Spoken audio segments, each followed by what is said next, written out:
Bonjour à tous, ça fait un moment que j'ai pas fait un tuto sur la chaîne et voilà, ça a commencé à traîner un peu trop. Et donc en attendant de trouver le temps pour faire de nouvelles, en fait il y a ce projet sur lequel j'ai bossé et puis en fait la technique que j'ai utilisée, je l'ai trouvée assez intéressante. Et puis je me suis dit bon pourquoi pas partager avec ceux qui en ont besoin, parce que comme je dis, j'ai pas vraiment vu ça quelque part. C'est en fait un mélange de mes connaissances en compositing 2D et voilà Houdini. Donc pour ceux qui développent des jeux en ce moment, je sais qu'il y a plusieurs personnes et qui ont besoin des paysages, des landscapes qu'on sort. Houdini, depuis la version, je crois 16.5, oui, a des outils de landscape très robustes et très complet à mon avis pour pouvoir générer ce genre de trucs. Et donc je vais vous montrer un peu ce que, voilà, ça c'est un peu le résultat du landscape que j'ai développé. C'était pour en fait à l'issue créer un, un height map ou une texture de, voilà, de hauteur pour utiliser dans Unreal Engine pour, voilà, pour développer un landscape. Donc bon, la partie Unreal je le ferai probablement plus tard parce que ça déjà je crois que ça va prendre un peu longtemps, un peu plus de 30 minutes pour faire celui-ci. La partie Unreal je le ferai une autre fois.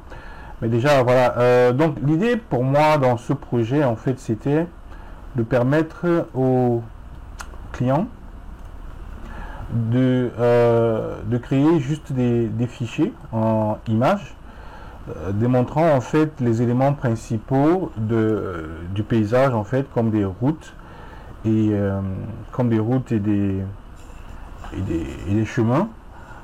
Et puis avec cette image seulement, l'image on peut la créer avec n'importe quel outil qui crée des images quoi. Ça peut aller du Paint jusqu'à Photoshop, Illustrator et tout. Mais c'était en fait de pouvoir permettre aux clients en fait de créer une image comme celle-ci en disant ok, les parties bleues sont des rivières, des cours d'eau et puis des lacs, etc. Et les parties rouges en fait sont des chemins sur le landscape. Et la finalité étant que ça, à la sortie, en fait, produise des images PNG ou autres qui pourront être utilisées comme des masques sur le terrain, sur le landscape, Unreal ou Unity, pour pouvoir déterminer un peu où est-ce que les herbes vont pousser, où est-ce que les herbes ne pourront pas pousser, où est-ce qu'on va mettre les textures pour l'eau, les textures pour l'eau étant peut-être des petits cailloux, du rocher ou bien du sable. Donc c'est ce masque en fait à l'issue de ça qui devrait produire ça. Donc l'image donc venant du PNG en fait, voilà que j'importe ici avec ce file chop, puisque nous sommes dans le file cop, pardon, nous sommes dans le contexte des cop, des compositing operators. Et donc après je vais sur je vais dans ce VOP en fait, dans ce VOP cop, et puis je sépare un peu les images par couleur. Donc je prends le rouge ici, si vous pouvez suivre le chemin en fait. Donc je compare pour pouvoir en fait déterminer quels pixels sont les pixels rouges. Parce que voilà, comme un point VOP opère sur des points, comme un primitive VOP opère sur des primitives, un cop VOP ou un VOP cop opère sur des pixels. Donc pour chaque pixel de l'image, c'est un peu comme ça qu'il faut lire, pour chaque pixel de cette image, si la valeur du pixel est supérieure, la valeur rouge est supérieure à 0, supérieure ou égale à 0,6, et si en même temps elle est inférieure, et ça c'est le et, dans une opération AND, ça entre un peu dans de la logique algorithmique si on veut, mais en même temps c'est la logique simple. Voilà, si c'est supérieur à 6 et inférieur, supérieur ou égal à 6 et inférieur ou égal à 0,5, voilà, ça veut forcément dire que si la valeur rouge est inférieure à 0,6 et supérieure à 6, 0,6 pardon, ça voudrait dire que c'est un pixel rouge, d'accord? Et pour ça, donc, voilà, selon le conditionnel, si la condition est vraie, fait passer ce input que je vais donc appeler, j'exporte donc dans un plane ou dans une passe que je vais appeler roads en fait. Ensuite, je relie ici de la même façon. Si la valeur bleue, voilà, on peut autant faire pour le vert, autant de couleurs qu'on veut, hein, mais dans cette logique un peu, on va séparer les différentes couleurs par rapport à ce qu'on veut en faire. Donc dans cette image, je veux séparer le rouge pour en faire des chemins. Voilà, donc je fais la même chose ici pour le bleu, pardon, et puis pour le bleu, je dis que je vais en faire des rivières. C'est un choix, hein, c'est un choix de nom, j'aurais pu dire rivière ou eau, ou voilà. Donc voilà, ça c'est en fait l'objet de ce calcul. Ce qui fait qu'à l'issue, avec les noms, pardon, avec les deux noms que j'ai définis ici, waters et roads, j'obtiens donc deux passes de cette image où j'ai le waters, ok, qui n'est que les voies d'eau, et puis j'ai les roads en fait qui ne sont que les voies ou les chemins. Donc c'est ça en fait l'issue de ce calcul. Et après donc je vais supprimer tout sauf le roads et le water en fait. Donc je vais supprimer la couleur parce que si on regarde ici, on va voir que j'ai couleur j'ai M c'est masque, et puis j'ai ces deux là, donc je viens là un peu comme le delete, voilà, dans les autres contextes de Houdini. Ici on peut supprimer des planes, donc j'ai supprimé, voilà, j'ai supprimé tout sauf les deux là, et puis voilà, donc un nul ici juste pour pouvoir utiliser comme référence. Donc maintenant venant dans le socle, donc j'importe donc mon roads, j'importe donc en utilisant le trace node. Le trace, c'est un node en fait qui permet d'utiliser des valeurs de pixels pour générer de la géométrie. C'est un peu ça. Donc soit ce pixel là, ça va être une image qu'on va importer, voilà, soit ça va être un cop. Et donc ici, je fais donc référence à mon nul que j'ai appelé ça. Et puis bon, ça c'est une seule image, hein. J'aurais pu désactiver ça, ça n'aurait rien changé puisque c'est une image statique. Et puis voilà, ici je prends dans le plane roads, et donc ici je vais donc prendre plutôt le plane waters. Donc le plane roads, en fait, quand je le trace, si je vais chercher, ça me donne en fait ça. On voit que c'est le résultat de mon image en noir et blanc. C'était pour en fait pouvoir générer ça. Donc et puis l'objectif aussi, c'est que si on modifie, hein, c'est-à-dire le client devra seulement modifier l'image, et en réimportant l'image en fait de pouvoir régénérer ses géométries et de pouvoir régénérer le terrain en fait. C'est ça après c'est pour ça qu'on utilise Houdini, c'est pouvoir faire des changements en amont et avoir les résultats en aval sans presque rien faire, quoi. Donc en changeant seulement, voilà, l'image d'entrée, on va complètement changer tout ça. Donc j'importe, je merge le plane ici, et puis il y a des petits filtres ici pour voilà, si je vais un peu regarder ça à l'issue, vous allez voir il y a beaucoup de points et consorts, donc ça va un peu servir à nettoyer. Et puis ça je sais pas trop, mais bon voilà, donc j'ai trouvé nécessaire ces valeurs, et puis de créer bien sûr des trous. Les trous en fait c'est quoi? Si je désactive ici, peut-être on ne verra rien, mais là ici par exemple ça fait une très grande différence. Ok, des endroits, des îles comme ça, si je désactive holes ici, on voit que tout ce qui est fermé en fait finit, voilà, fermé. Par contre, quand on active, on a ces trous et puis les mêmes valeurs et consorts. Donc quand j'importe dans mes roads, en fait, je passe un autre fuse pour m'assurer que une autre passe pour coller les points. Et puis je fais le transform en fait, voilà, qui va lui donner la taille dont j'ai besoin, la taille correspondant à mon height field qui est ici. Donc voilà, le transform, c'est ça, j'agrandis 1000 fois et puis je rote et puis je le déplace un tout petit peu. Et puis voilà, et puis j'utilise ce verb pour créer un peu de régularité, pardon, sur le... Parce qu'en fait, ça c'est censé servir de route, et les routes ne sont pas en général tout droites, non?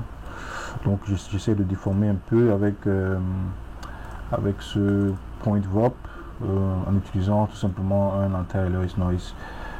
Ça c'est du Houdini de base, je crois. Bon bref. Voilà donc le hide field en fait. Donc ensuite j'utilise donc mon objet pour donc créer un masque sur le hide field. Le hide field, je crois peut-être que je vais peut-être devoir revenir en détail sur ce que c'est que le hide field, mais c'est en fait c'est pour générer des hauteurs et des vallées, ce qui est plus ou moins l'équivalent d'un terrain, quoi, d'un paysage. Donc voilà, donc ici donc j'utilise un node hide field mask by object. Donc ce node en fait crée un masque à partir d'un objet. Donc le hide field en fait vient dans la première entrée et l'objet qu'on va utiliser comme masque vient dans la deuxième. Et puis ici j'inverse le masque parce que voilà, je voulais plutôt utiliser pour plutôt isoler le terrain. Plutôt en général le masque c'est à isoler l'endroit qui est masqué, mais quand j'ai inversé c'est parce que je voulais utiliser en fait pour affecter plutôt le terrain environnant. Et puis le masque en fait, après avoir obtenu le masque, je le copie en fait je change de nom en fait parce que le viewport de Houdini en fait tout ce qui est masque il va colorer en rouge. Et si on ne veut pas cette couleur, la seule façon c'est soit la façon que j'ai utilisée ici, c'est de supprimer le masque, mais avant de supprimer, puisque j'en ai bien sûr besoin pour pouvoir texturer mon terrain plus tard, je ne peux pas le supprimer, donc je le copie dans le masque et je peux faire la même chose aussi autant de fois. Ça c'est des nodes Houdini classiques, hein, plusieurs nodes qui font ça, regroupe, renommer des groupes, créer des attributs, bon bref, donc autant de fois que vous aurez besoin de renommer des trucs, voilà, on fait par là. Et puis voilà, c'est ce que j'ai fait ici. Et puis je rétrécis un tout petit peu. Je rétrécis ici le road mask. Si je balaye ça, on va pas voir parce que voilà, n'oublions pas que ça affiche le masque, ça n'affiche pas le road mask. Si je veux vraiment voir le road mask plutôt être shrink en fait, ce que j'irai sur masque et puis c'est ça qui s'affiche un peu. Voilà. Donc je vais undo et puis voilà, c'était road mask que je veux shrink. Je shrink ça pourquoi, ou bien je rétrécis en fait, on parle de rétrécissement. Je rétrécis ça pourquoi, parce que en fait, bon bref, on verra plus bas. Donc après avoir rétréci, je floute. Et tout ça, je floute sans voir si je vois. Parce que bon, ici, en fait, ce que je fais, pour pouvoir donc enlever cette couleur rouge, je dis donc de supprimer le masque. Par contre, j'ai mon hide mask, pardon, j'ai mon root mask qui est bien conservé dans la chaîne qui descend. Mais par contre, il va supprimer le masque. Et c'est ici donc j'utilise donc, pas exactement ici, un peu plus bas, je crois. Oui, dans le blur, je crois. Ça. Bon bref, on va continuer. Donc ici, donc j'utilise donc ça pour créer le terrain. Donc ici j'ai 1 km sur 1 km. Hein. Franchement c'est long, si on veut. J'ai 1 km sur 1 km. Donc j'utilise donc un noise. Un noise sert à créer le relief sur le terrain. Et la logique ou bien la bonne pratique veut qu'on l'utilise à plusieurs passes. Donc le premier qui est en général de créer les plus grands éléments, les éléments principaux du landscape. Donc ici les montagnes principaux par exemple. Ensuite peut-être de passer donc un deuxième noise qui là va créer d'autres détails. Et on peut passer ainsi des noise des plus grands, plus petits jusqu'à tout plus petit si on veut.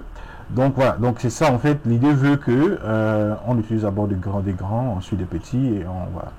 Donc ensuite je vais faire un terrassement en utilisant un hide field array, ça crée des terrasses comme on voit. Et si je réinitialise le node en fait, voilà comment il vient par défaut. Il terrasse de 0 à une hauteur de 0 à une hauteur de 100. Mais en utilisant ça on peut capter la hauteur du terrain entrant et puis il va donc s'élargir à tout le terrain. Donc mon terrain en fait va de 1 à 405 mètres et voilà, donc j'utilise ça Je fais un undo parce que je crois que voilà, je voulais terrasser seulement ces parties là. Ensuite j'ajoute un pattern pour briser un tout petit peu plus le landscape. Vous pouvez le faire de différentes façons, hein. Et puis je fais un autre hide map project qui est une façon de projeter en fait un objet sur le terrain.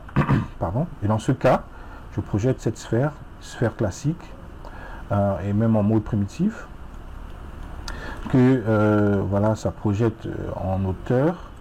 Et puis j'obtiens donc ça parce que voilà, sur mon landscape final j'avais besoin d'un grand dôme comme ça en hauteur, à partir duquel on pouvait regarder le terrain, la vallée pardon, en contrebas. Donc ici donc j'insère le waters venant des cops bien sûr.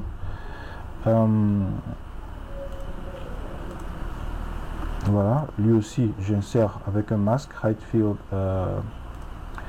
project hide field mask by object.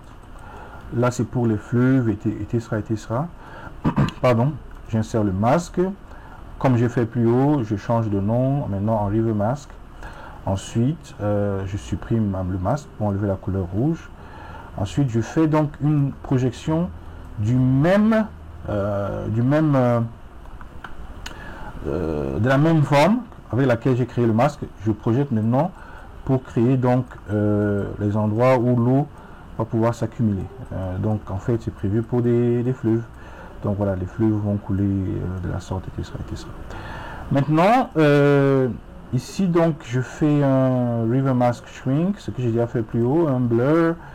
Et puis voilà, ici donc maintenant je blur en fait le hide field. Je suis en train de blur le height. On peut blur le masque parce qu'en fait c'est le même node qu'on utilise pour blur les masques, mais en choisissant ici ce qu'on veut blur. Ok, donc la seule différence c'est que ici j'ai choisi que je veux blur le masque, ici j'ai choisi que je veux blur le height. Donc ce qui est donc en utilisant donc comme masque en fait la texture que j'ai agrandie ici. Vous voyez que cet agrandissement en fait c'est ça qui me permet d'obtenir, parce que sans ce blur voilà un peu ce que j'obtiens. Ça on a vu, ce qui n'est pas utilisable, du tout. Donc je vais blur avec ça pour que ça devienne un peu plus doux. Et puis voilà les options que j'ai trouvées qui fonctionnaient. Et donc ce blur ci en fait c'est ça qui détermine un peu voilà comment ça se produit sur le landscape un peu. Donc ensuite je commence donc la distorsion de mon landscape. Je fais un undo là parce que je crois pas, je crois que j'ai un petit souci. C'est pas assez profond, hein. C'est censé être plus profond que ça pour une raison ou une autre. Pas assez profond. 1000 itérations. Ouais, je crois que c'est beaucoup plus ça. Parce que en même temps, ça va rester assez profond pour permettre à l'eau de couler. Ok. Ensuite, maintenant, je fais de la distorsion. Voilà, comme vous voyez, ça brise un peu le truc. Et en même temps, ça c'est très uniforme. Voilà, vous pouvez choisir votre algorithme de distorsion un peu mieux. Et puis voilà, de haut, ça se voit, c'est plus évident, mais quand on est sur le terrain, ça se voit beaucoup moins. Ok, donc voilà, ça sert à briser le terrain et puis à tordre un peu dans tous les sens. Et puis ici, ce qui se passe donc ici, c'est que là, je suis en train de distort le height seulement. Par contre, j'ai deux masques là-dedans. J'ai d'autres hide field qui est mon river mask et mon road mask. Donc j'ai aussi besoin de distort cela aussi, parce que sinon à la sortie en fait j'aurai un road mask tout droit, tout lisse, et puis j'aurai un river mask aussi tout droit, tout lisse. Donc en utilisant ce reference copy, en fait ici j'ai utilisé du reference copy. Reference copy qui est une sorte de clonage en fait d'un node. Donc là par exemple je fais un reference copy, voilà, et ça copie, ça garde le lien, tous les liens vers le node parent si on veut. Et puis la seule chose que j'avais besoin de changer c'était en fait ça. Donc je peux faire un delete channels par exemple, et donc ça me permet dans ce cas-ci de dire que, ok, les mêmes paramètres, comme ça, si je change ici, les paramètres de distorsion, ça change pour tous les autres, pour le road mask et pour le river mask. Et donc, à la fin, j'obtiens donc, je cherche donc, en fait, puisque je viens de créer une nouvelle distorsion et puis les paramètres, en fait, des éléments du terrain ont changé, j'ai besoin ensuite de créer un masque par slope. Et ça, c'est un autre utilitaire super important pour les landscapes. Parce que, voilà, il permet de créer des masques. Tout à l'heure, j'ai créé des masques. Pardon. J'ai créé des masques en projetant des formes. Mais on peut aussi créer des masques, voilà, en utilisant différents éléments du terrain, comme la hauteur, comme le curvature, qui est la courbe, changement de courbe. Et puis la direction, si on veut que ce soit du côté gauche, du côté... voilà, ici par exemple, on veut créer selon l'angle, ok, on peut créer un masque selon l'angle, quoi. Voilà, donc tout ce qui est de ce côté, ça va créer un masque. Par contre, si on va de l'autre côté, maintenant on va prendre tout ce qui fait face à l'autre côté, c'est un peu ce que ça fait. Donc ici, par slope, donc j'ai isolé tout ce qui avait des slopes très abrupts, ok. Pour pouvoir isoler un peu les falaises, parce que je voulais exporter ça aussi comme masque de texture, parce que les falaises en général sont texturées en pierre ou en rocher sur un landscape, donc ça me permet d'extraire un peu ce masque-ci pour pouvoir l'utiliser dans ce cadre-là.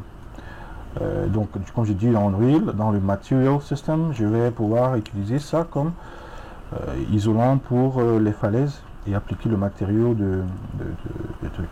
Et donc le masque qui a donc été généré ici, qui bien sûr a été appelé masque ici. Donc là j'étends un tout petit peu pour juste permettre que ça ne commence pas net sur les pentes. Et puis je blur aussi un tout petit peu, sinon voilà ce que j'ai. Je fais l'expansion, ensuite je fais le blur.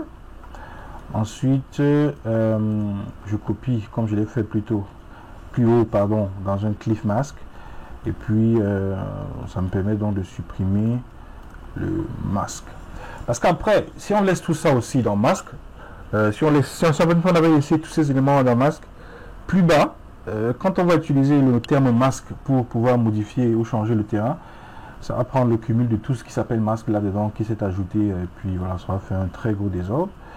Ici donc j'essaie d'élever le terrain parce que voilà, le terrain part de -1 à 900 trucs. Donc ici je vais mettre la valeur, le point le plus bas étant ça à 0, parce que sinon voilà, on commence un peu plus bas et trucs. Donc ici je recadre un peu les valeurs, partant de 0, de -1 à 392, je remets à 0 à 392, différents paramètres pour... Et puis je resample ici un peu parce que voilà, je veux que ça... Ici je resample de moitié, penser réduire la résolution du landscape un peu. Si on regarde les valeurs, on va voir qu'ici j'ai des landscapes de 1000 par 1000. Et ici quand je le sample, j'ai des 500 par 500. Ça me permet ainsi de faire un prototypage ou des tests, d'abord avec un terrain de basse résolution et ensuite quand j'ai besoin du terrain de haute résolution, je viendrai tout simplement soit annuler ce node, le mettre le bypass, ou bien en remettant cette valeur à 1 ou à plus que 1, parce que si je fais 2 là par exemple, mon terrain bien sûr va devenir beaucoup plus détaillé, ok, mais ensuite le résultat c'est que j'ai maintenant un terrain de 2000 par 2000 qui va prendre plus de temps pour calculer, etc. Donc on remet ça à 0,5. Et puis le erode, voilà l'érosion. Ça c'est très complexe comme node, ça fait plusieurs trucs, mais pensez voilà les différents types d'érosion, que ce soit érosion par l'eau ou par la chaleur, ok, voilà différents paramètres. Ça c'est l'érosion par eau, ça c'est l'érosion thermale, que ce soit par la chaleur ou par le vent, je crois. Et donc en modifiant ces valeurs et puis en laissant simuler un peu comme ça, on obtient donc que voilà, l'eau coule sur le terrain et puis ça crée ça. Ok, donc vous imaginez l'eau tombe et puis etc. Donc je finis par obtenir mes voies d'eau dont j'avais besoin là, et puis ce qui me permettra de, après ça s'est ajouté à d'autres là que je pourrais ensuite soit ajouter dans ma texture ou pas, on va voir. Et donc comme ces nodes en fait c'est une simulation, à chaque fois qu'on rentre au début on perd tout, donc dès qu'on a la simulation qu'on veut on peut laisser courir plus longtemps. On va donc bake ça on va exporter ça dans un fichier, ensuite on va réimporter et puis on pourra donc rentrer à 0 si on a besoin. Et puis je refais un autre masque puisque le héros a en fait modifié un peu le relief du terrain. Je vais devoir refaire un peu le cliff pour pouvoir ajouter au cliff précédent. Je crois que tout ça en fait, même cette partie n'était pas utile en fait, hein. J'aurais pu attendre de le faire juste ici. Et puis la même chose, le masque, après on supprime. Et puis on arrive à la sortie. La sortie, ici on exporte donc le PNG en single channel, dépendant de votre besoin, vous pouvez exporter en RVB, mais ici, Unreal, je sais qu'Unreal a besoin d'un single channel en 16 bits pour les terrains, donc j'exporte donc ça, 505, ici mon terrain est à 500, mais pourquoi j'exporte en 505? Parce que Unreal, voilà, a ceci qu'il a besoin, pour un terrain de 500 sur 500, a besoin de 505. Et la même chose pour les terrains de 1000. En fait, en partant de Unreal Engine, en revenant ici ou bien en cherchant sur internet, vous allez trouver ces valeurs. Donc pour un terrain de 500, il a besoin de 500 sur 500. Et puis j'exporte uniquement le height, les valeurs de height. J'aurais pu ici en RVB exporter d'autres choses. Voilà, j'aurais pu exporter le road mask ici. Mais j'avais besoin de faire d'autres opérations sur les autres canaux, donc pas besoin d'exporter les autres ici. Par contre, les autres, je les exporte par là. Qu'est-ce qui se passe donc ici? Puisqu'on est dans les COP, je vais aller sur le Compositing View. Et ce qui se passe donc là, c'est que j'importe donc mon terrain out, qui est ça, bien sûr. Ça. J'aurais pu référencer ça ou mettre ça après ça. Pas de problème. J'importe donc ça en cliquant sur ce bouton. Il va automatiquement détecter la taille et puis en cliquant ici aussi il va automatiquement détecter les plans, les masques qui sont dans le terrain. Ok, et puis et ici donc je fais une référence à cette valeur là pour m'assurer que je travaille avec les mêmes valeurs pour le terrain et pour les masques. Et donc je commande donc une opération qui est celle-ci, qui est donc de commencer par, en fait l'idée pour moi c'était d'exporter aussi des PNG monocanaux, d'accord. Et voilà, j'aurais pu le faire de différentes façons, hein, inclus de ne pas utiliser ça et tout, mais non pas ça, parce qu'en fait ça a besoin en image entrant, ok, de rechercher dans les canaux rouge, vert, bleu, de pouvoir prendre le rouge pour le mettre dans un seul canal pour ensuite créer une image monochrome, donc de la même nature que l'image qu'on exporte au niveau du landscape ici. Donc c'est à peu près, en fait c'est exactement le même type d'image, ok, en single channel. Donc voilà, donc ces opérations visent à copier le road mask, mon road mask qui est entré ici, qui est affiché, ou bien je peux afficher le road mask qui est là, de prendre mon road mask et de le mettre dans le canal rouge en utilisant le channel copy. Donc je copie et puis je mets dans le canal rouge, ce qui fait que si je vais ensuite regarder le canal rouge de mon image, ok, j'ai ça là.